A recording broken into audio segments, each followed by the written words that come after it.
Graça e paz, meus amados irmãos. Se você gosta das pregações do pastor Cláudio Duarte e não quer perder nenhum vídeo novo ou live do pastor, já clique aqui embaixo no botão inscrever-se. Assim, te avisaremos sempre que tiver um vídeo novo ou live do pastor Cláudio. Muito obrigada por estarem aqui. Se inscrevam. Isso é muito importante para nós. Deus te abençoe. Graça e paz. Reveja que tem pessoas que você não precisa matar, mas tem que colocar num lugar seguro, uma distância segura da sua vida, das suas coisas, dos seus negócios, do seu ministério. Reveja se talvez a contaminação de uma religiosidade exacerbada não fez você desistir de classificar e de posicionar pessoas na sua vida, e talvez por isso você sofra tanto, sempre tendo dissabores com relacionamentos. Nós estamos trabalhando matemática de uma forma muito constante. A temática revisão, rever, realinhar, reposicionar, algo que te remeta a ir a áreas da sua vida que precisa desta revisão, para que você faça, para que você cumpra. Então, hoje eu quero fazer uma revisãozinha com vocês sobre 10 coisas que eu separei aqui, que eu acho importante nós olharmos esses textos bíblicos novamente, para darmos pelo menos fazermos uma reflexão, né, com cada texto. Apesar de, às vezes, a tradução está um pouco, né, fora aqui da minha, eu vou sempre manter a minha, ok? Aqui. Então nós vamos abrir com uma pergunta: você é justo? Se alguém perguntasse a você se você é justo, o que você diria? Pare para pensar, faça uma revisão do que esta palavra representa para você. Obrigado. Nós vamos abrir, né, o número 1 com o Salmo 34, verso 19. Salmo 34, verso 19. Você pode ler comigo? Muitas são as de quem? De quem? Mas o Senhor de todas o livra. Feche os seus olhos. Senhor nosso Deus e Pai, em nome de Jesus, continua falando conosco e usa-me como um canal de bênção nesta hora, pelo poder do nome de Jesus. Você pode dizer um amém? Amém. Isso. Vamos começar com essa pergunta, né? Você é justo? E vamos observar algo que parece um pouquinho confuso, porque talvez esse texto deveria ser escrito da seguinte forma: poucas são as aflições do justo, porque Deus os livra de todas. Mas a Bíblia faz questão de nos fazer um alerta, para que possamos revisar e ver, de uma forma bem clara, que quando alguém planeja viver de uma forma justa, esta pessoa vai ter mais aflições do que os injustos. Nós vamos ver que Deus vai intervir a favor do justo, é o que diz o texto. Haverá livramentos, mas eu quero te mostrar algumas coisas que talvez possa fazer você entender um pouco mais as perseguições, as dificuldades que você pode enfrentar ao longo da sua caminhada. Deixa eu usar um exemplo simples para falar de justiça. Suponhamos que seu horário de entrar no trabalho, no emprego, na empresa onde você está como colaborador, seja às 8 horas da manhã. Mas por algum motivo você não conseguiu chegar no horário, e você então vai chegar às 9h30 da manhã. Mediante ao horário que você deveria estar, você se torna um injusto. Não é justo com as pessoas que trabalham com você, não é justo com as pessoas que pagam o seu salário, que você chegue fora do horário estabelecido. Você acabou de se tornar um injusto. Porém, você traz na mão, ao chegar no trabalho, um atestado médico. E esse atestado diz, ou você traz o histórico dele, que durante a madrugada você teve um problema de saúde e que você acabou necessitando procurar um auxílio médico, e que por causa desse problema, por causa desse mal-estar, desse mal súbito, você então necessitou chegar atrasado. Você nem faltou, você simplesmente está trazendo um atestado que justifique aquela, 1h30 de atraso.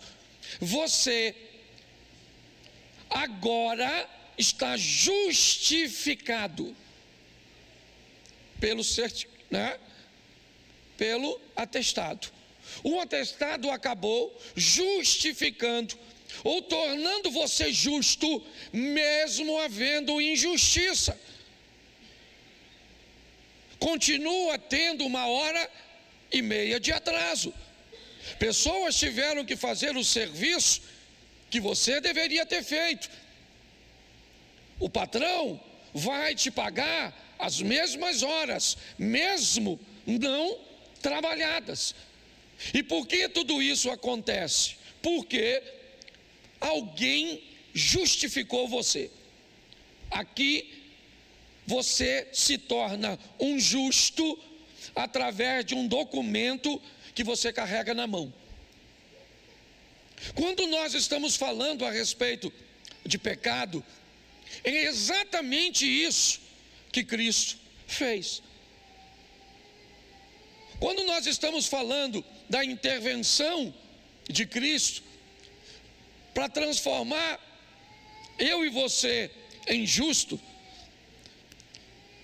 os nossos pecados, eles não são mentiras, eles não são ilusões, eles são uma realidade. Mas Ele nos justificou. Mas deixa eu ir além um pouquinho para lembrar você o que diz respeito também à dificuldade que o justo enfrenta para viver. Todas as vezes que você resolve ser alguém justo, ser alguém certo, alguém correto, agora usando a palavra justiça numa outra conotação, você precisa estar preparado para viver alguns dissabores. Bom, suponhamos que seu vizinho resolveu colocar um gato no relógio dele, ou uma ligação clandestina, tá certo? E anda fazendo um calor terrível, mas o ar-condicionado do seu vizinho, menino, como ele tem dinheiro para pagar aquilo, não desliga, os meninos ficam no computador. Bom, eu queria lembrar você que a companhia elétrica tem uma estrutura para medir a carga que saiu. E eu queria lembrar você que a companhia elétrica não vai ficar nesse prejuízo. Alguém vai pagar esse geladinho, certo? E quem é esse alguém? O justo. Talvez você já começou a entender o que é a aflição do justo na energia elétrica. Quando você deseja e vai fazer as coisas corretas, vivendo no ambiente onde nós estamos, inevitavelmente você vai ter que estar equipado, preparado pelo poder do Espírito Santo, dos anjos e de toda essa cobertura celestial que nós temos, graças a Deus, à nossa disposição pela graça do Eterno, a entender que muitas são as aflições do justo. Você não pode fazer um montão de coisa que os outros podem. Tu tem até vontade de falar, O outro te xinga, o outro faz, o outro não paga, o outro... Mas quando chega na tua vez,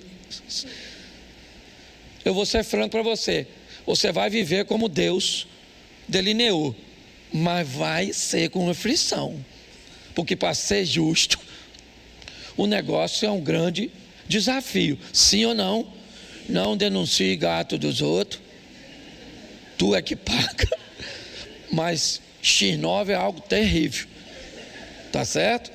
Não, mas só estou te mostrando como é difícil ser justo. Há um tempo atrás, um rapaz falou comigo: poxa, pastor, eu sou cristão, arrumei uma namoradinha, namoro direito, respeito menina, uma menina de família que eu estou querendo casar. Pô, pastor, ela ficou com outro menino. Procurei saber porque o menino faz coisa que eu não faço, passa a mão onde eu não passo, mostra as coisas que eu não mostro, certo? Porque o menino vive uma vida com justiça, e olha como é que ele está sendo envergonhado. Eu queria só que você fosse adaptando para você, porque muitas vezes você vai sair de casa e vai encontrar as injustiças no trânsito, as injustiças nas filas, as injustiças em muitos lugares, e sua reação, certo, sempre vai estar pautada em colocar Deus em primeiro lugar. Então eu queria preparar você para o sofrimento. Fala para quem está do seu lado assim: está preparado para sofrer, justo? As notícias hoje não são boas, mas faz você rever. Bom, segundo texto, Lucas 14, 28. Lucas 14, 28. Pois qual de vocês, pretendendo construir uma torre, não se assenta primeiro para calcular a despesa e verificar se tem meios para concluir? Presta atenção nesse texto, que eu quero refletir com vocês sobre ele.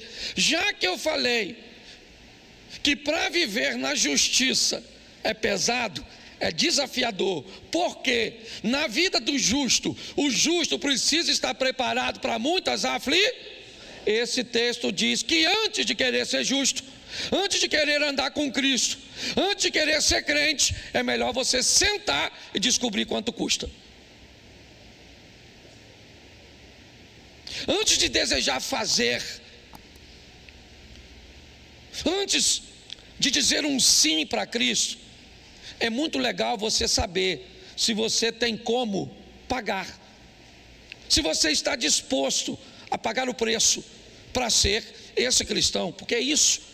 Esse texto aí não está falando de torre, ele continua aparentemente falando de uma guerra, mas não está falando de guerra. Ele simplesmente está iniciando dizendo: aquele que quer ser meu discípulo, aquele que quer andar comigo, ele precisa estar intencionado em pagar o preço de andar com Cristo. Essa é a grande verdade. Tem muita gente que vem para a igreja e não sabe quanto custa.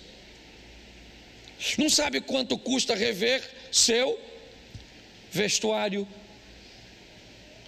Não sabe quanto custa rever seu vocabulário. Não sabe quanto custa rever os ambientes que frequenta. As pessoas não têm noção do quanto custa. Viver com Cristo, segundo o próprio Cristo, requer daquele que o segue, não o siga de mãos vazias. Aquele que quer vir após mim, tome a sua cruz. Há uma responsabilidade e nós precisamos rever isso.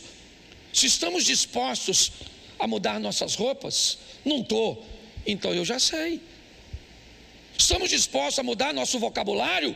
Não, é pesado demais. Eu estou disposto a mudar meus hábitos, meus costumes, os ambientes que eu frequento? Não, pastor. então isso significa que você não está pronto para ser discípulo. Pode continuar vindo à igreja. Evite levantar a mão. Evite dizer que colocou Jesus no centro da sua vida, porque ainda é caro demais para você. E eu respeito, e ele também. Segundo a Bíblia, se você não está em condições de pagar um voto, é melhor não fazê-lo. É assim que funciona. Então nós precisamos entender e rever isso. Eu estou apto para pagar este preço? Descubra o quanto custa antes de comprar, não é assim que eu poderia usar? Quando você olha para alguma coisa interessante que o preço não está exposto, a primeira coisa que você pergunta é: qual é o valor? Quanto custa, por favor? Tem frete? Você quer saber todas as coisas, porque você precisa ter uma noção se está pronto para pagar. Hoje muitas pessoas querem, viver uma vida com Cristo, na igreja, na liderança, com honra, com isso, tendo respeito, admiração, autoridade. Para cada coisa que você quer, tem um preço. Existem lanchonetes que você vai pedindo os sanduíches, e à medida do que você pede, o valor é acrescentado. Há um acréscimo mediante aquilo que você quer que esteja no seu sanduíche. Na nossa vida com Deus também funciona assim. Nós precisamos rever isso. Eu gostaria de ser admirado. Tem um preço. Eu gostaria de ser visto como alguém que tem conhecimento. Tem um preço. Eu gostaria de ser visto dessa forma, de ter isso, de ter aquilo. Então, para cada uma dessas coisas, tem um valor a ser cobrado de entrega, que nós precisamos ter esse entendimento. É assim que funciona. Antes de construir, antes de ir à guerra, descubra se você está apto para pagar. Você quer casar? Tem um preço. Um preço financeiro, um preço emocional, um preço espiritual. Tem um preço. Você não gosta de dizer quanto custa, onde vai, nada disso, não tem problema. Só não pode casar. Você quer ter filho? Mas tem um preço, sim ou não? Você quer ter sogra? Tem preço. Você quer ter cunhado? Tem preço. É ou não é? Você quer ter vizinho? Tem preço. Não quer ter vizinho? Compra um negócio assim no ermo, longe dos outros. Posso ouvir um amém da igreja? Amém. Terceira coisa que eu acho importante nós olharmos com bastante cuidado, Mateus 7:6. Mateus capítulo 7, verso 6. Não deem aos cães o que é, nem joguem as suas diante dos, para que estes não as pisem com os pés, e aqueles que voltando-se não estraçalhem vocês. Preste atenção, porque eu quero fazer uma revisão desse texto também com você. Eu não sei como você olhou isso ao longo do tempo, mas esse texto diz duas coisas. Uma, tem algo de valor nesse texto. Nesse texto tem o santo e nesse texto tem as pérolas. Nesse texto tem duas coisas. Esse texto tem os cães e esse texto tem os porcos. O texto diz que alguém pega algo que é santo para si e entrega para um cão que não é capaz de reconhecer o que é santo. Alguém tem uma pérola ou algo que tem valor para si e entrega para um porco que não é capaz de reconhecer o valor daquela pérola. O texto diz que depois de ser entregue, e aquilo que você deu de valor seja desprezado, uma confusão seja estabelecida e ela se desenrola aqui. Pastor, dá para falar isso de uma forma mais clara? É simples. Muitas vezes damos para o outro as nossas pérolas e as coisas que são valiosas demais para nós. Estou cansado de ouvir mulheres dizerem para mim o que são capazes de fazer nos seus casamentos por seus maridos, com uma entrega: e eu trabalho, eu faço isso, eu arrumo a cama, eu arrumo aquilo, eu faço comida. Ela está me mostrando suas pérolas, mas ela nunca parou para pensar se a pérola do marido é a mesma dela. Então entregamos para o outro aquilo que tem valor para nós, e quando o outro não é capaz de reconhecer o valor de uma pérola que não é dele, é sua, ficamos frustrados. Pastor, o que o senhor está querendo dizer? Eu estou querendo dizer que temos que ser mais assertivos. Aprenda com um indivíduo que para mim é extraordinário: o estelionatário. Observe uma característica do estelionatário. Antes de te abordar, ele tem na cabeça o que vai fazer. E o que ele vai fazer? Procurar falar tudo o que te agrada, tudo o que você quer ouvir, criar na sua mente um ambiente tão confortável, certo? Você pega um cara galanteador, pensa num Dom Juan. Ele pode odiar ir à praia, mas se ele descobrir que a mulher que ele quer conquistar gosta de praia, você pode ter certeza que ele vai mandar logo uma imagem daquele sol, certo, se pondo no mar, e aquela silhueta de um casal simbolizando ele e ela. É ou não é? E ele vai falar que gosta do sol, que gosta dos peixes, que assistiu Aquaman. Ele vai falar tudo, porque a proposta é, aí eu te pergunto, querido, está aqui. O que ele está fazendo? Descobrindo suas pérolas, não as dele. Ele coloca o que ele gosta em segundo plano e coloca você em primeiro. Pô, hoje os casamentos vão sair daqui pocando. Louvado seja Deus. Posso ouvir um amém? Isso aí. Descubra qual é a pérola da sua mulher. Aí você vem com aquele discurso: porque eu trabalho igual um doido, porque eu dedico a minha vida, porque é de casa para o trabalho, para a igreja, porque eu não faço outra coisa. E ela está assim, ó. Grandes coisas, Superman. Hã? Não, ela quer saber o que você sabe sobre ela. Para tu passar a falar o que ela gosta de ouvir, levar para casa o que ela gosta de comer. Você está entendendo? É, ela quer que você pega a mãe dela e acha que é um troço sensacional. Sua sogra nasceu depois que tu casou? Não, né? A véia já estava lá. Então por que reclama de algo que já estava vivo? E diga-se de passagem, vai demorar a morrer? Pare e pense. Hoje eu gostaria de fazer uma revisão para levantar Dom Juans, homens que vão descobrir os sonhos de suas mulheres, mulheres que vão descobrir os sonhos de seu marido.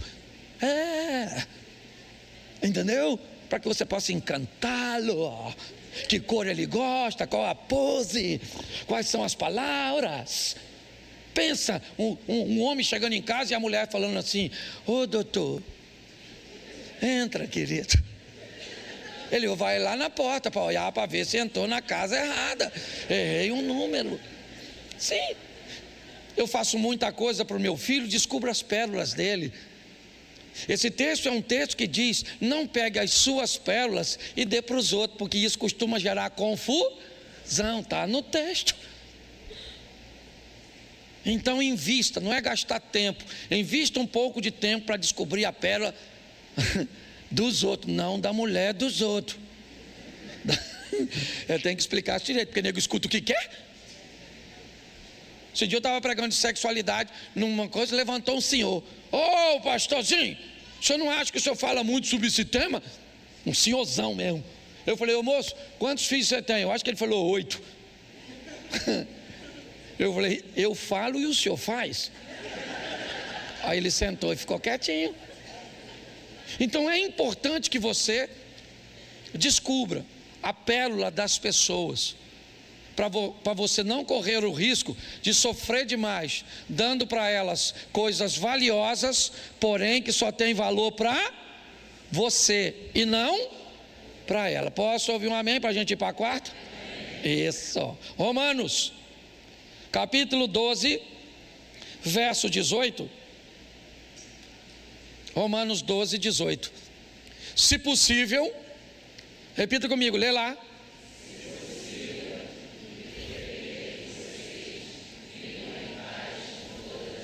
Preste atenção nesse texto, porque ele também precisa ser revisto. Vimos aqui citado o Salmo 133. Deus ordena a bênção onde há união. Vemos a bênção da Torre de Babel, que é uma bênção até para a desobediência daqueles que conseguem colocar todas as forças e intenções num propósito. O próprio Deus disse: eles são um povo, uma língua, um propósito, e ninguém pode impedi-los, ok? Porém, nós temos nesse texto uma informação muito importante. Qual é? Nem sempre teremos paz porque o texto diz ser possível. Nós precisamos entender isso de uma forma. Bota o Salmo 120, verso 5.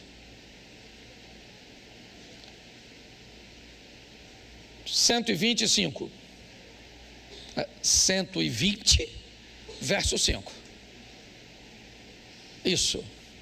Ai de mim, que peregrino em Meseque e habito em meio a tendas de Quedar. O cara que está escrevendo isso, certo? É um israelita, um judeu, coloque como quiser. Ele está defendendo ali que ele está: ai de mim, que estou, como nós costumamos dizer, entre a cruz e a espada. Estou entre Meseque e Quedar, certo? Eu estou entre árabes e bárbaros. É mais ou menos isso que ele está descrevendo ali. Aí ele cita o seguinte, verso 6: já há tempo demais habito com aqueles que odeiam a paz. Verso 7: sou pela... Quando, porém, eu falo, eles teimam pela... Então preste atenção, volta ao texto inicial, certo? E esse ponto é: nem sempre vai depender de você. Eu quero o texto de Romanos 12, 18, por favor. É esse texto que eu estou trabalhando, só usei esse aí para ratificar. Vamos lá. Então eu quero que você entenda que nem sempre, isso não te dá desculpa para começar a arrumar confusão com todo mundo, ok? Que fique claro, porque Deus é testemunha. Eu estou falando de gente que vai viver com Deus. O pastor não vai estar lá, mas Deus vai estar. Que isso fique claro. Eu só estou passando a instrução que Deus colocou no meu coração. Nem sempre dá para ter paz com todo mundo. Você pode encontrar-se num ambiente, numa situação onde a outra pessoa, a outra parte está representada no Salmo 120. Eu falo pela paz, mas eles continuam tendo guerra. É assim que funciona. Então eu preciso passar isso para você, porque você precisa criar um sistema de segurança para entender quando você está em Meseque e Quedar, onde não há nada que você possa fazer que possa trazer a paz. Não há nada. Tem discussões em casa que não tem como achar paz. O ambiente de Meseque e de Quedar se estabeleceu um nervosismo, um desequilíbrio. E naquele momento, você pode até tentar em outra hora, mas naquela ocasião é assim que funciona. E nós precisamos lembrar disso, porque tentar ajustar alguma coisa nesse ambiente nunca se ajusta. E quanto mais se mexe, pior fica. Então, repita-se comigo: nem sempre depende de mim. Isso aí. Mas no que depender de mim, eu vou ter paz com todo mundo. Posso ouvir um amém? Isso, vamos para o próximo. Salmo 1, verso 1. Eu acho também que vale a pena refletirmos sobre isso, fazermos uma revisão. Primeiro salmo, o que ele tem para ser primeiro? Bem-aventurado aquele que não anda segundo o conselho dos ímpios, não se detém no caminho dos, e nem se assenta à roda dos. Preste atenção, porque esse texto é sensacional. Ele é um texto que traz à nossa memória a necessidade de redefinirmos nossas companhias e influências. Ele diz: bem-aventurado aqueles, certo? Que não andam segundo o conselho dos, não se detém no caminho dos, nem se assenta à roda dos. Isso aí. Precisamos definir quem é que está fazendo parte do nosso cotidiano, com quem é que nós estamos andando. Inevitavelmente, isso pode estabelecer nosso vocabulário. Comece a andar com quem fala palavrão, ou perto de quem faz isso, e é só uma questão de tempo, até você notar que você também está falando. É assim que as coisas funcionam. Se nós não prestarmos atenção nisso, inevitavelmente, companhias e influências irão trazer vergonha para nós. Está forte a criança. Leva ali no ministério infantil ali, louvado, você dá uma aguinha. Glória a Deus, amém? Amém? Verso 6, ou melhor, verso 6, número 6. Isaías capítulo 6, verso 1. Acho também que vale a pena. Todos esses textos eu já usei aqui, eu estou fazendo só uma revisão. Isaías 6, 1. No ano em que da morte do rei Uzias, eu vi o Senhor assentado sobre um alto e sublime trono, e a orla do seu manto enchia. Verso 5. Verso 5 do mesmo texto. Então eu disse o quê? Ai de mim que estou, porque sou um homem de lábios e habito no meio de um povo de impuros, e os meus olhos viram o rei, o Senhor dos. Preste atenção, porque esse texto, na verdade, é uma continuação do que eu usei antes. Sou um homem de lábios impuros, por quê? Porque estou sentado com quem não deve, na influência de quem não deve, junto de quem não deve. Então Isaías descreve isso. Mas ele descreve algo também muito interessante que eu queria refletir com vocês. Quando é que ele tem tudo isso? Quando Uzias morre. Esse texto é um texto para mim que acontece 3 coisas. No ano em que morreu o rei Uzias, eu vi o Senhor e eu disse: ai de mim. No ano em que Uzias morreu, eu vi Deus e eu me vi. Ok? No ano em que Uzias morre, no ano em que algo é retirado da vida de Isaías, morte e separação, Isaías consegue ter uma intimidade com Deus, e na intimidade com Deus ele conseguiu olhar para ele mesmo. A revisão é nesse texto: se eu quero ver Deus, para que ao estar perto de Deus eu consiga me ver, alguma coisa que está na minha vida tem que ser removida, retirada. Essa é a reflexão que eu queria fazer com você. Uzias morre. Alguns dizem que havia um parentesco dele com Isaías.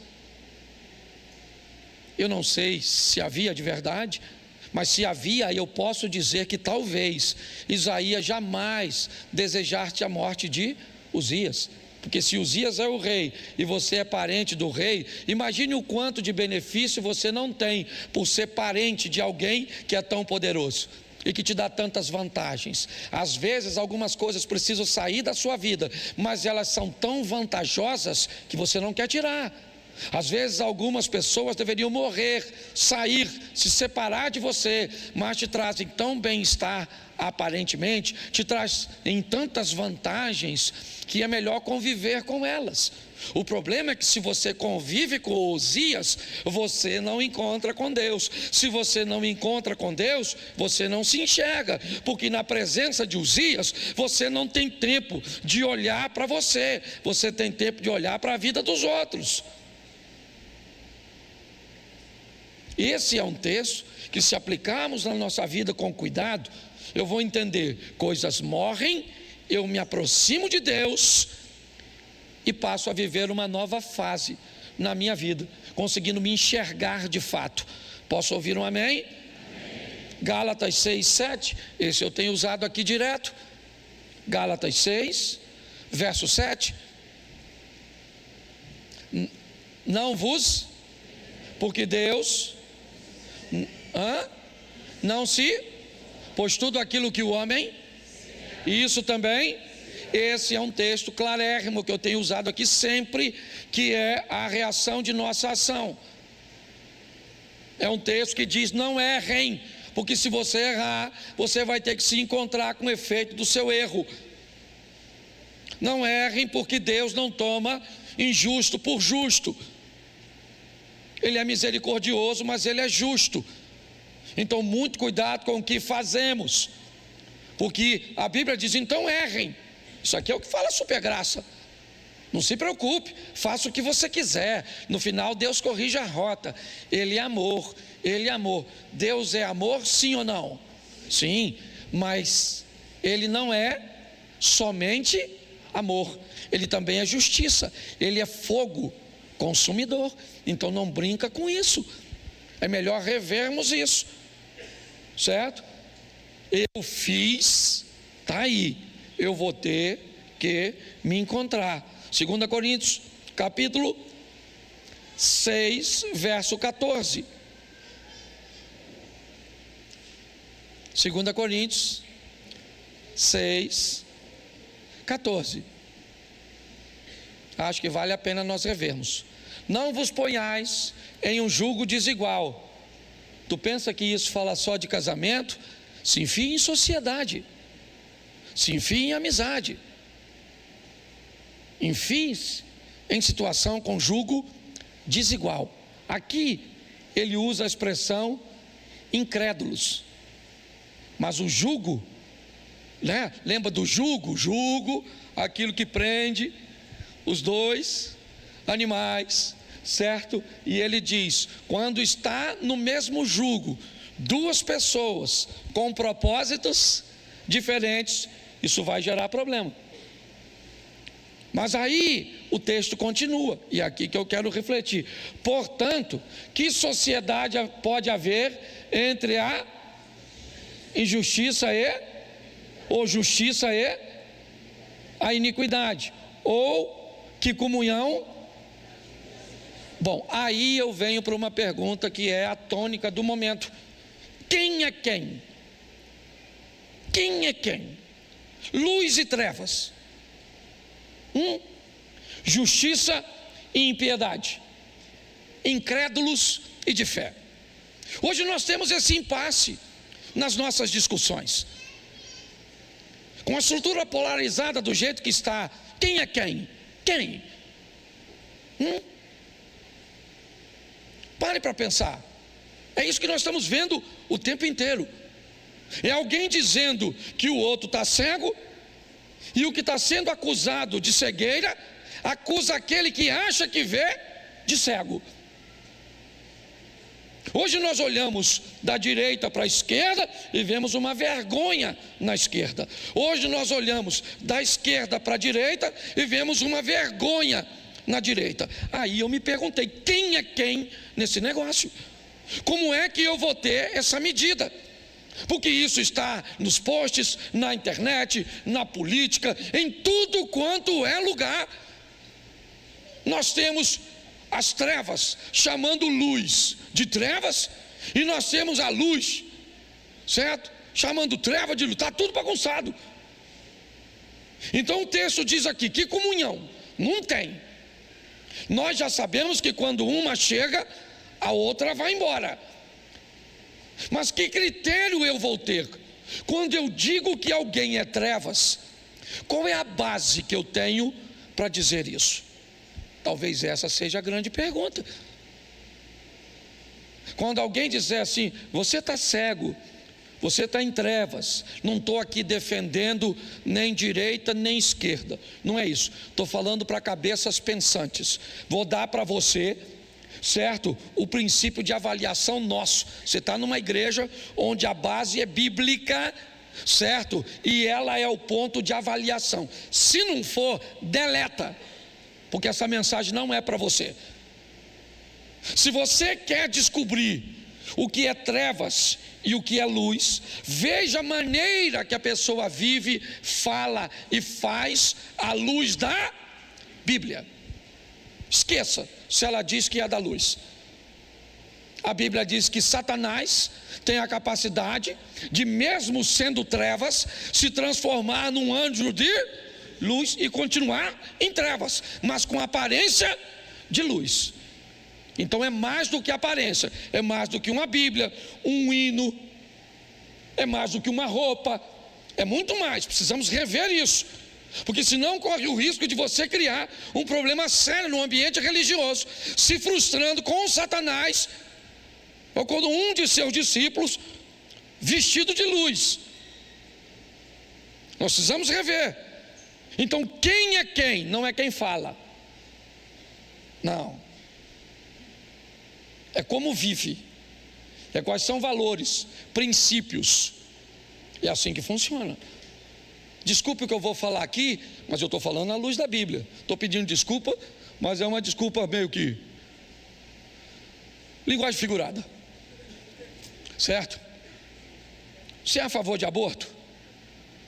Não precisa responder, por favor, não estou querendo expor ninguém a nada, certo? Segundo a Bíblia, trevas ou luz? Isso. Segundo a Bíblia, não quero saber o que você pensa. O que você pensa, ó, beijinho no ombro. Estou falando aqui, Bíblia. Aborto, a favor, segundo a Bíblia, trevas ou luz? Isso aí. Adultério, trevas ou luz? Fofoca, trevas ou luz? Isso aí. É assim que funciona.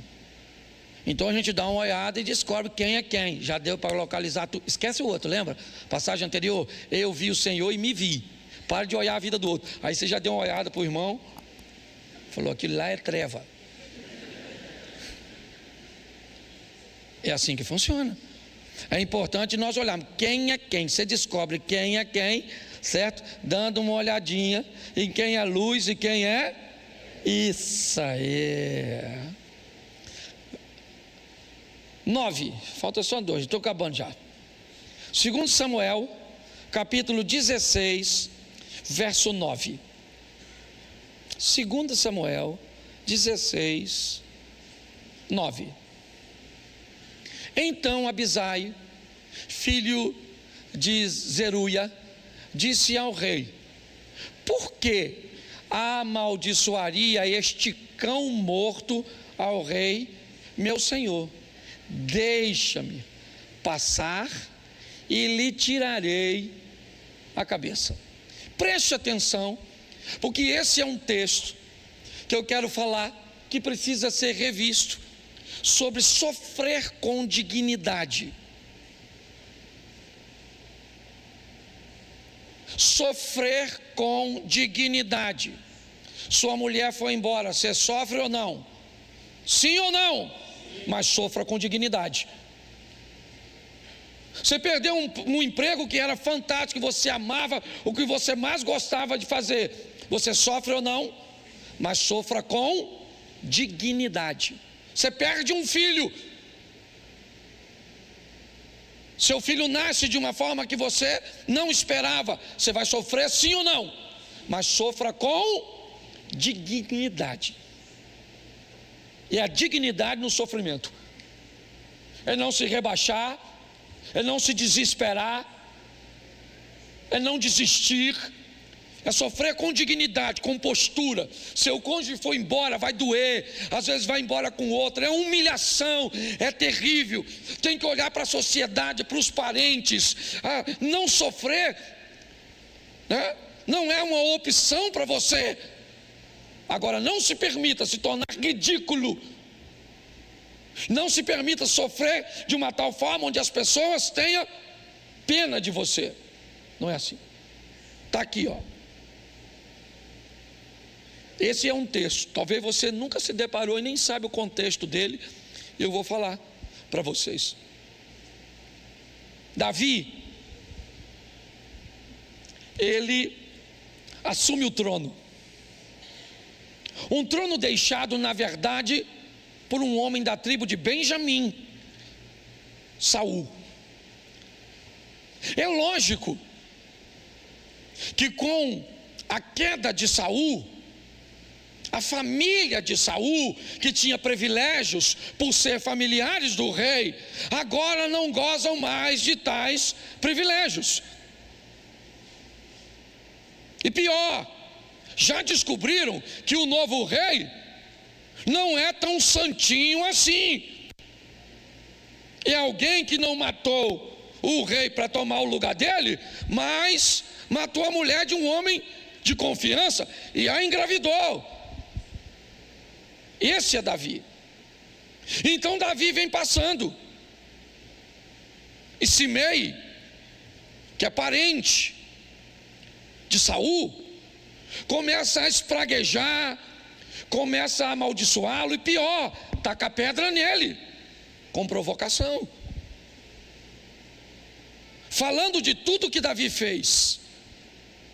Davi já viu seu filho morrer. É verdade. As coisas não estão boas para ele. Lembra, ele sofre durante 7 dias, não come, não toma banho, não quer falar com ninguém. Se tinha um homem que conhecia o endereço de Deus, esse homem era Davi. Mas a dignidade cuja qual ele sofre é algo que nos ensina muito. Às vezes a vida vai fazer você perder ou descobrir coisas a respeito de você que você não gostaria. Um câncer, uma esterilidade, um problema. Não se torne insensível, sofra, mas aprenda a sofrer. Quando Simei está atacando pedra, gritando, espraguejando Davi, um dos valentes de Davi. Lembra? O Salmo 1, bem-aventurado aquele que não anda segundo o conselho dos, não se detém no caminho dos, não se assenta na roda dos. O processo seletivo de Davi no começo não foi muito bom. Ele não tinha muitas opções, então ele chamou endividados e toda aquela estrutura que você deve saber. Mas ao longo do tempo, ele transformou esses caras em valentes. E Abisai diz a Davi: quem é esse infeliz, esse cão, um cão morto? Preste atenção, ele é uma ameaça, Davi. Ele é parente de um rei deposto. E Davi, bota o verso seguinte, por favor. Eu acho que foi o seguinte que eu coloquei aqui. Está no... Deixa o 10 mesmo. Respondeu o rei: que tenho eu convosco, filhos de Zeruia? Certo? Ora, deixai-o amaldiçoar, pois se o Senhor disse, né? Lhe disse: amaldiçoai a Davi, quem diria? Porque assim fizeste. Eu gosto dele. Um de seus homens disse: eu vou matar esse cara agora, que está gritando, amaldiçoando. Ele disse: você não vai matar ninguém, cara. Você não vai matar ninguém. É meu tempo de sofrer. Eu vou sofrer com dignidade. Qual era o problema? O problema era o alarde. Tá, Davi está passando. Tá bom, está passando. Mas tem alguém gritando, dizendo quem é que está passando, o que fez. Mas ele é alguém, sabe, que sabe sofrer com dignidade. Mas preste atenção, no primeiro livro dos Reis, no capítulo 2, no verso 8. 1 Reis 2, 8.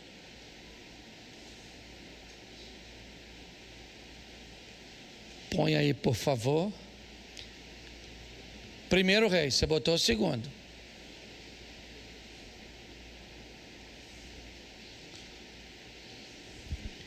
Eis que também contigo está Simei, filho de Gera, filho de Benjamim, de Baurim, que me maldisse com dura maldição no dia em que eu ia a Manaim. Porém ele saiu a encontrar-se comigo junto ao Jordão, e eu, pelo Senhor, lhe jurei, dizendo que o não mataria a espada. Verso 9.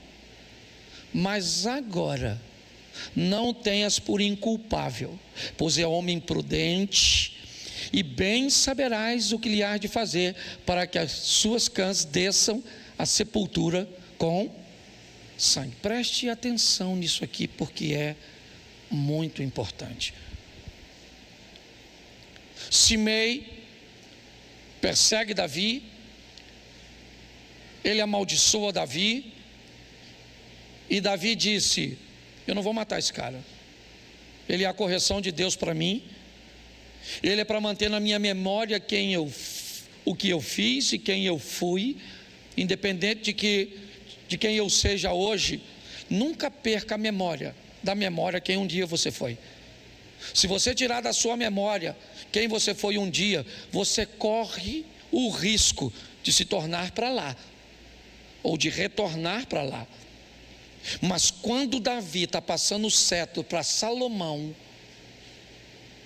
ele vai dizer para o filho dele: eu fiz coisas e tenho habilidade e força para lidar com um cara como Simei, você não tem. Então você não tenha Simei como inocente.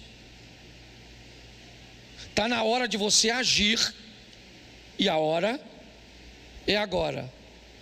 Verso 36, ainda do mesmo capítulo. Você pode pensar que Salomão matou Simei, não é? Que foi isso que Davi disse. Depois mandou o rei, agora Salomão, chamar Simei e lhe disse: edifica-te uma casa e habita aí, e daí não, nem para uma parte, nem para... Preste atenção aqui. Reveja que tem pessoas que você não precisa matar, mas tem que colocar num lugar seguro, uma distância segura da sua vida, das suas coisas, dos seus negócios, do seu ministério.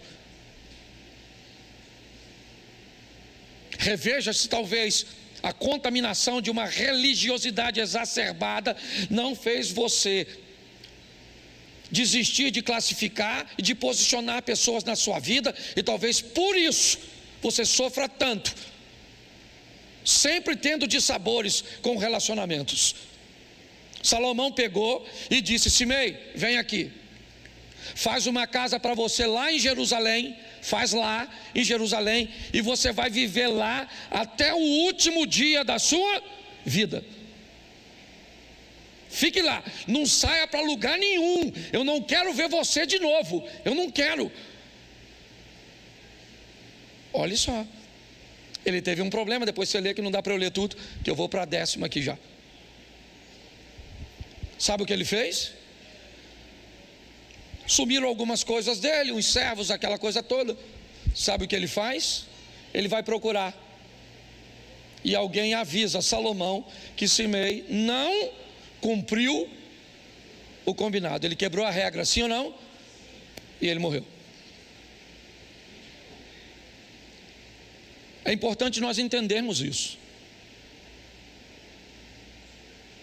Nunca esqueça de amar pessoas, e por favor, não costuma amar, não misture amar com gostar. Não misture amar com estar perto. Não misture. Você pode estar longe da pessoa, amá-la, enviar recursos, orações, coisas materiais, ligações, coisas extraordinárias. Pode viver na mesma casa e não amar droga nenhuma, tratar mal, certo? E tantas outras coisas. Cuidado com isso. Eu acho que vale a pena nós observarmos e revermos que muitas vezes teremos pessoas que precisaremos colocar essas pessoas numa distância segura. E para terminar, Gálatas 6:9. Independente da distância, Gálatas 6:9 é o 10º. E não nos cansemos de fazer porque a seu ceifaremos, se não, isso, verso 10. Por isso, enquanto tivermos oportunidade, façamos o bem mas principalmente aos da família Então preste atenção, porque nós temos outra instruçãozinha aqui bem preciosa, certo? Algumas instituições aplicam muito bem, cuidando de seus irmãos, estabelecendo conexões entre eles, negociando entre eles, protegendo-se mutuamente, coisas que muitas vezes fazem, mas que está na nossa literatura e outros a fazem com mais maestria. Minha proposta hoje é deixar para vocês esses 10 pontos de revisão, certo? Depois vai ficar disponível para você aí, mas a pergunta: você é justo? Descubra o valor para quem você quer encantar. Descubra o quanto custa antes de se interessar em comprar. Descubra que nem sempre depende exclusivamente de você. Defina suas companhias e influências. Coisas morrem, você se aproxima de Deus e vê você mesmo. O plantio é opcional, a colheita é obrigatória. Descubra quem é quem está em trevas e quem está na luz. Sofra com dignidade e procure fazer Você pode ficar de pé? Vamos orar e você vai embora, em nome de Jesus. Isso. Feche seus olhos. Senhor nosso Deus e Pai, muito obrigado, ó Deus, por aquilo que o Senhor dividiu conosco nesta noite. Que essa palavra não se perca do nosso coração e que possamos rever, ó Pai, muitas vezes,